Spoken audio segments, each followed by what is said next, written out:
Buhay Lakwatsa.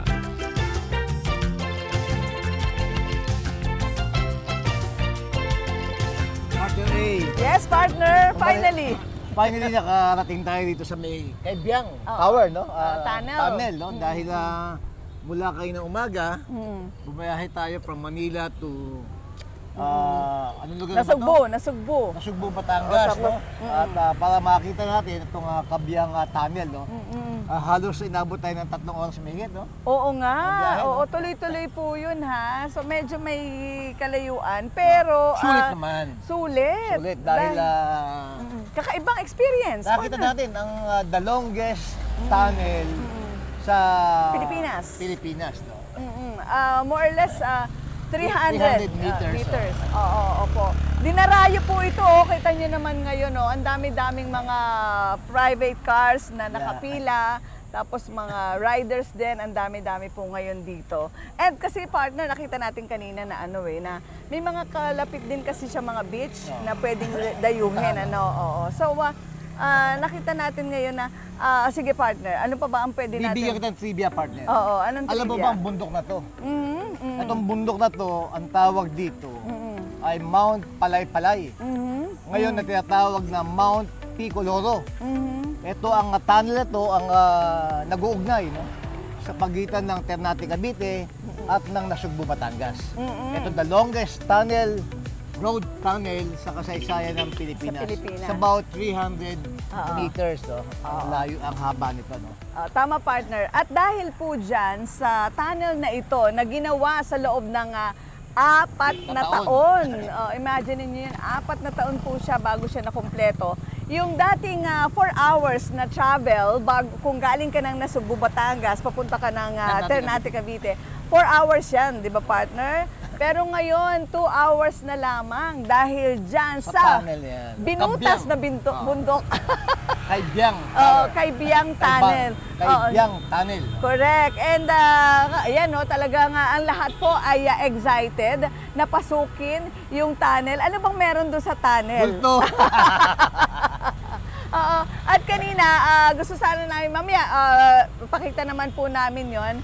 Pero bago tayo nakarating dito, partner, no, nakita natin na protected pa yung bundok, Yes, no? so, Protected, oo. preserved siya, no? Ng DNR at talaga namang wala kang makikita Oh yeah, medyo sariwa. Oo, kahit na dry season, pero praise God, na greeny pa rin.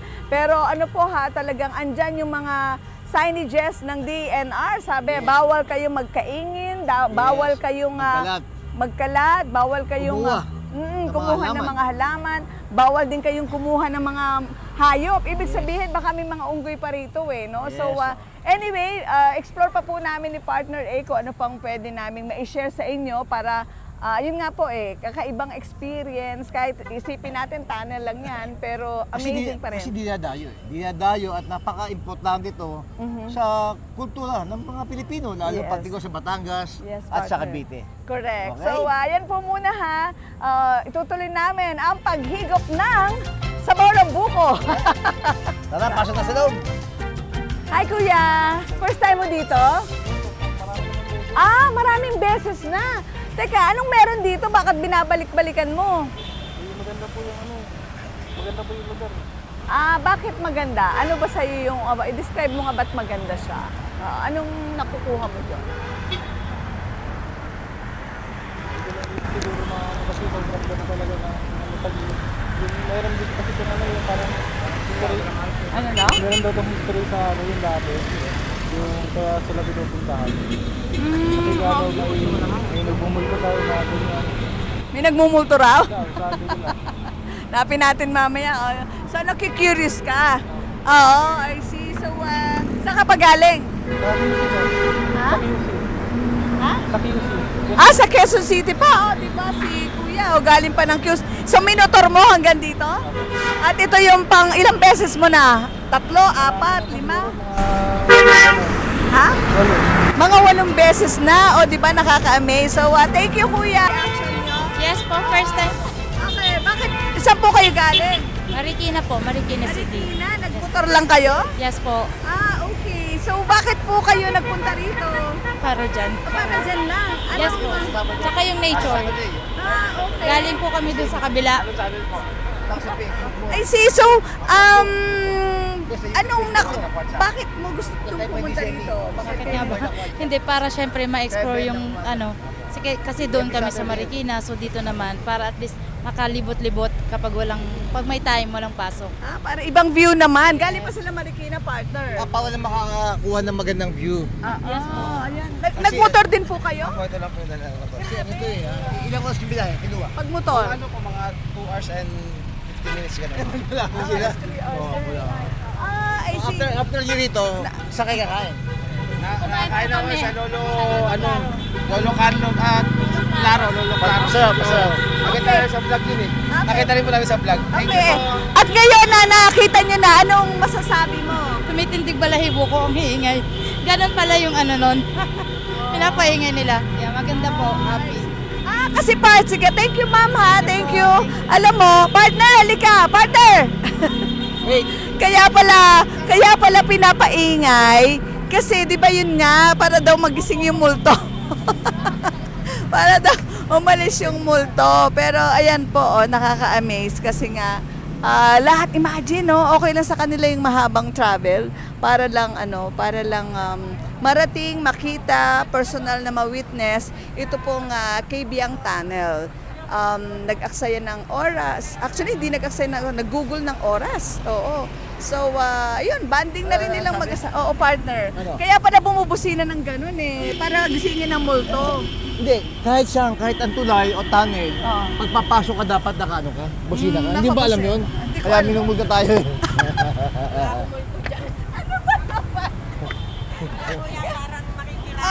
Ano po ba yun? Kasabihan po na matatanda, di ba? Kahit sa tulay at bundok, dapat bubusina. Oo, ganyan talaga. Taga-saan po kaya ate? Ganito lang Dito ako, lang? Maragondon. Maragondon. So, negosyo mo yan? Opo. So, ngayon nagkaroon ka ng negosyo dahil dito sa ano? Sa tunnel. 7 taon na ho. 7 years na. Oo. Sabi mo, Napunta kami ng COVID. 2013 to nag-operate. Nag-operate 2013. Wala pang mga nung na-discover lang ng mga rider yun.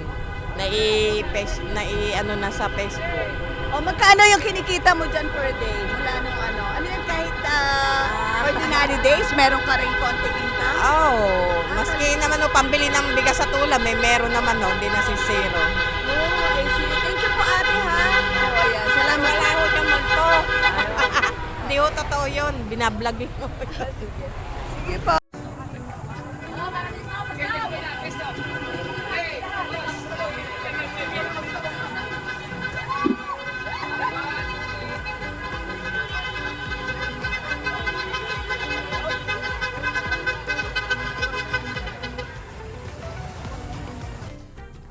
Dalawa.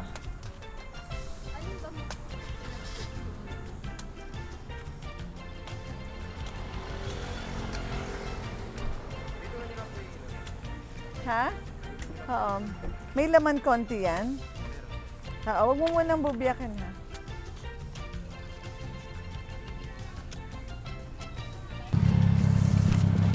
Kalabaw!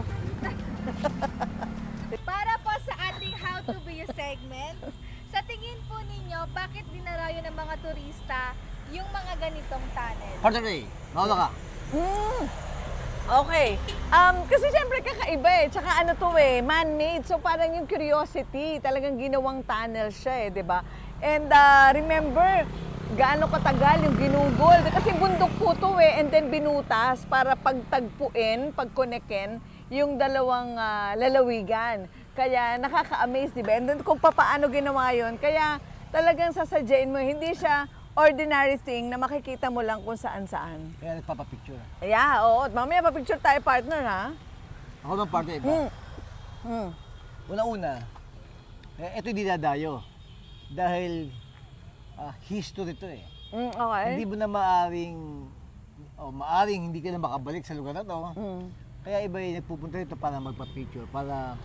Kasi historical yan Tama yung sinabi mo kayo na pinagdugtong yung dalawang bundok, no? Dalawang Yung isang lalawigan. bundok pala binutas para ipagdugtungin ng dalawang syudad, dalawang bayan, no?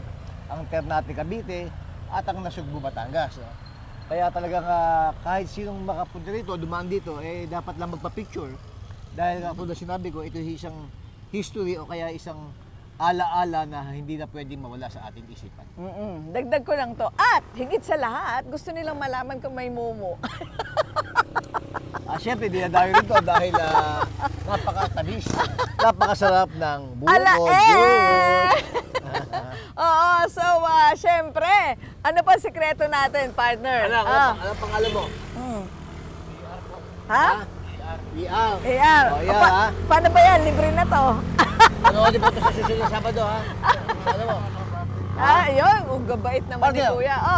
Alam ko kaya ka uminom ng buko juice para pumulang utis mo. Totoo ba mali? Mali. Kasi sabi mo, dapat love soap. Oo, love soap. Siyempre, dagdag ano yun, ano natin, sikreto para mapanatiling protektado ang ating balat sa matinding sikat ng araw, lalo na ngayong summer. May kasalanan ka, andyan na partner. lang. Ano, partner? Bakit hindi ka pa ininom mo? Ako, kainom ko lang ng Sol's Cafe. 15 and 1, bakit buko juice ka? Kasi mamaya naman ako iinom ng Sons Cafe na lagi din namin pong partner sa aming paglalakwatsa. Saan man po kaming dako ng Pilipinas, ng daigdig makarating, laging may Sons Cafe. Yes. Yan. So, ayan na po ha, mga kabuhay lakwatsa. Alam niyo na naman, ang dagdag naming sikreto ni Partner A. Sana po ay na-inspire kayo at natuto sa aming ibinahagi ngayong araw. Okay, bye! Partner A, Oh, yes. isa na naman makahulugan o napakahalagang buhalakwatsi ang ating pinuntahan ngayon dahil ito ay isang bahagi ng history ng Nasugbu Batangas at ng Ternate Cavite. Opo, Ang at pinakamahabang tunnel, Tunnel. kaibiyang tunnel no? sa mga Sa Pilipinas. Sa Pilipinas. So, yun nga po, di ba, another nadagdag sa aming kaalaman ni Alaman. partner. At ngayon, alam nyo na rin na meron palang ganito, Kaibiyang Tunnel, na pwede po nating puntahan. At magpa-picture. Correct, opo. So, naiiba naman, di ba? Sabi nga, kasi nakaka-amaze po kasi imagine binutas yung bundok for this tunnel para mapag-ugnay yung dalawang lugar. Oo, at ngayon po, pinakikinabangan ng libo-libong motorista, hindi lamang para pabilisin yung pagdaloy ng kalakal sa magkabilang panig, yung pagpunta ng mga tao sa isang lugar, pagpunta sa kabilang, kundi naka-create pa, partner, ng livelihood.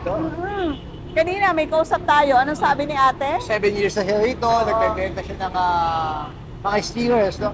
At pagkain. No? Oo.